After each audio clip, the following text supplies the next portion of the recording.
These four guns disappointed me. This 2023. I keep on mentioning in my previous videos that 2023 is a good year to become a gun owner. Aside from the presence of tested and honored firearms, we also got revamps to our beloved classics, as well as the introduction of fresh, high-quality guns, such as the Echelon and Shadow 2 Compact. Despite these goodies, the year wasn't really that perfect. I mean, there were guns that I had high hopes for, but turned out to be the opposite of what I expected them to be.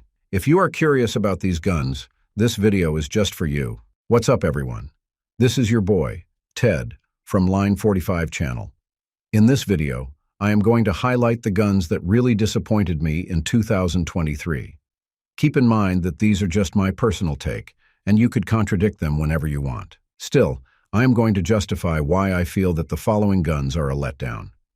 Before we get underway, please remember to hit the like and subscribe buttons. I know it is a chore, but these simple clicks help my channel immensely. Now, let's return to the video. Diamondback Sidekick. Some channels have mentioned this revolver already, so I am just going to give this a quick rundown. The Sidekick was a Florida-made firearm, and apparently this one is the first entry of its manufacturer in the world of revolvers. Its appearance resembles the classic Colt single-action army, but it has been integrated with modern features to appeal to modern wheel gun lovers. This revolver has a 9-round capacity, which is downright impressive, and is chambered in the .22 long rifle. Its cylinder has a swing-out design, which I find unique, and it features a double, single-action mechanism. On the surface, the gun is okay, however it exhibited a few problems that really caught me off guard. I tried shooting it with .22 mags, and I couldn't get its cases out. It was so annoying that I had to use a pistol rod to eject the cases. At first, I thought that it might just be my ammo that caused the problem. So I switched to .22 long rifle rounds. Things got better, but those ejection issues didn't go away. I had to polish the .22 long rifle cylinder chambers to make things okay. So far, the polishing did improve the extraction, but that result didn't really go well with the mag cylinder. Also, I have to inform you that its double action sucks.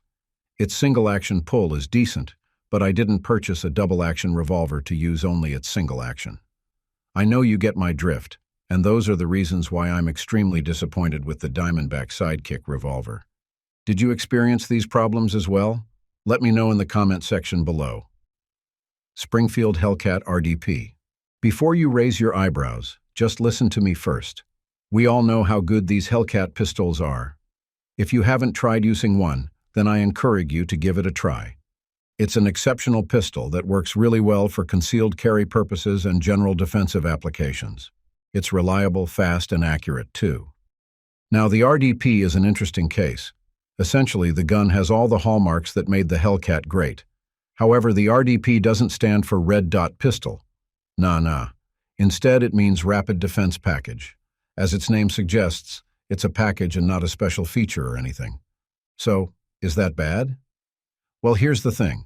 The package includes the base Hellcat gun and some extras. Of course, one of the inclusions is a red dot, which actually makes sense for its price. The other inclusion is a longer barrel, and this is the part where I had my questions. You see, the Hellcat caters to the concealed carry market.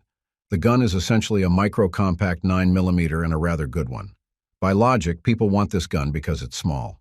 So, what's the point of adding a longer barrel? That doesn't make sense, right? Yes, the extra length of the barrel is for the compensator, but you actually don't need that for a micro-compact gun. At the same time, the Hellcat RDP has this super grip zone whose purpose is actually unknown. Even without this component, the ergonomics of the Hellcat is already great. Moreover, I also have to emphasize that the RDP is pricier than its competitors, such as the P365 from Sig Sauer, which is arguably better than the Hellcat. Glock 47.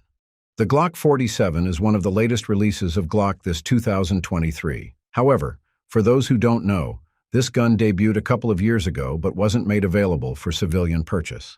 The Glock 47's commercial variant was first seen in the SHOT Show in Las Vegas. It piqued my interest, so I decided to grab one and see what's interesting about it. Well, the gun is really, but not entirely, in a good way. Let me explain that in a second. First, I just have to inform you that this gun was manufactured by Glock as a part of an $85 million per 10-year contract with the U.S. Customs and Border Protection. It's estimated that over 45,000 units of the Glock 47 are currently being used by CBP personnel and related agencies. The aim is, of course, to heighten the CBP's capabilities in securing more than 300 ports of entry around the United States. In a nutshell, there are a lot of expectations poured on this gun. It has to perform really, really well. With the commercial release of the Glock 47, a lot really thought that it would revive people's interest in Glock. After all, the popularity of Glock guns in the civilian market has been superseded by other pistols that offer better ergonomics and components. Take the SIG P365 as an example. When I tried the gun, I realized that it wasn't really the turning point for Glock. First, it didn't have the same number of backstraps that other Glocks offered. It only has 2 backstraps, while other Glock pistols offer 4. I also find the ergonomics of this gun a little too off. I don't know if it is just me, but it's really hard to be accurate with this pistol. Similar to other Glock pistols, its stock trigger is a bit too mushy, so I had to replace it. I also replaced its optics plates because I deemed that they weren't that reliable. And while it offers modularity, since you can swap its upper with the G19X, you could just have bought the Glock 45. The latter has a short barrel and a long grip, so I don't see the point of Glock 47's modularity. Colt Python. You know, it takes a lot before I say that I am disappointed with a particular gun or firearm. Of course, Saturday specials are an exception. Hence, it really pains me to put Python on this list. The current Python you see in the market is most likely a new one. After all, there was a point in time when Colt decided to put a stop to the production of its Snake series. Many didn't take this lightly and requested Colt to bring back its iconic revolvers. Because of the incessant demand of the market, Colt thought to give those revolvers a chance. This gave birth to the modern versions of Colt Python and Colt Cobra. But in particular, Python is considered the most popular among the bunch. Now, the design of Python somewhat reflects the original design. It's a double-action revolver that features a stainless steel alloy construction and offers 3 options for its length. It is primarily chambered in the .357 Magnum, but also caters to 38 special rounds. Furthermore, its cylinder contains 6 rounds. The gun has some improvements in its design, such as its interchangeable front sight and recessed target crown.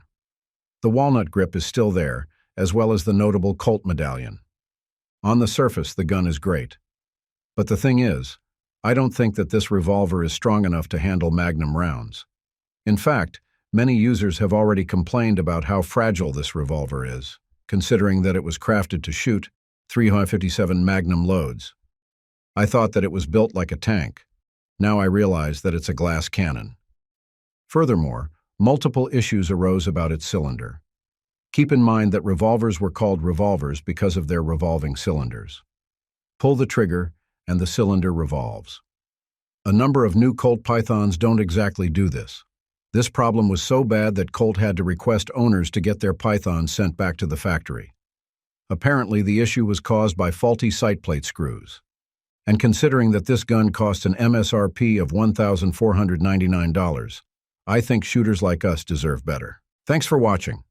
If you want to see more gun videos like this, just click the subscribe button and notification bell. Take care and stay safe.